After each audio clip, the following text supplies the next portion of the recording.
This particular quarter, we've had made a lot of headway with regards to different types of collateral and marketing materials for the ecosystem, especially as it relates to storage providers and making the case for Filecoin with your potential customers.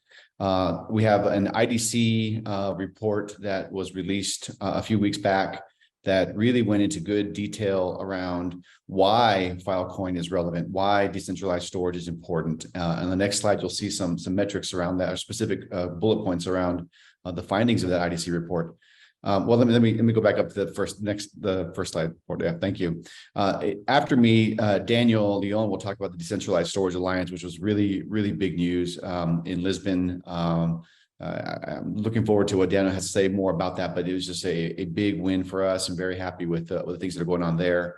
Masari continues to be a very real evaluator of the Filecoin network and shows all of the very similar stats that Porter showed a second ago in the previous slide around our growth. And they have really insightful things for us to know and to understand as part of the ecosystem. So highly encourage you all to look at that. And all these bubbles, by the way, are all hyperlinked. So when we share these slides with you, you'll be able to click on each of these bubbles and go to the reports that we're talking about. We did the IT press tour a few weeks back in Palo Alto with Colin and Stefan and Joao and several other people that we had there from Protocol Labs. And there we spoke with some Web2 analysts, Web2 press that were able to understand and hear what we are doing in Filecoin and Protocol Labs and IPFS for that matter. So it was very interesting having a Web3 discussion with more Web2 leaning types of reporters. But it's important that we continue to do that and make sure that the Web2 community understands that we're here. And then we had three really insightful case studies that we did with Lucky Storage, Greater Heat, and Picnic. We have several more coming this quarter, but these are the ones that are done right now. And again, those are all hot linked within each of these bubbles. Next slide, please. So I mentioned about the IDC survey, some of the key findings that we have out here. There's several, I mean, dozens and dozens of findings, but these four really stood out to me in particular. I think that knowing that 90% of the potential market for decentralized storage would really consider us strongly if they understood that we were significantly less expensive and it can still offer the same or better performance. So that was an important finding.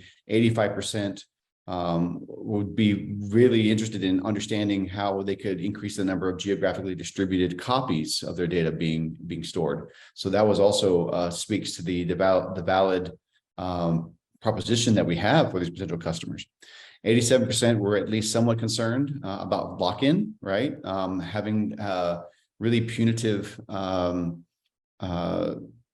if they wanted to move their data, really punitive penalties, for moving their data.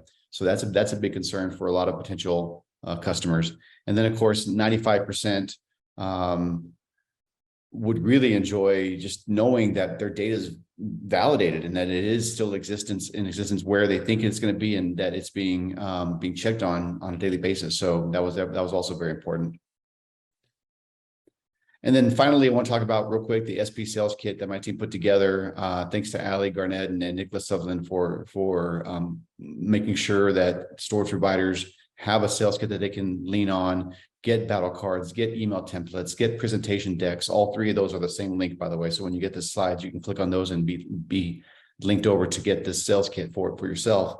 But I think it's important that we continue to build this out, add more battle cards, add more presentation decks for you. We'll also have in the sales kit the link to all of our case studies, which is very important to offer to your customers.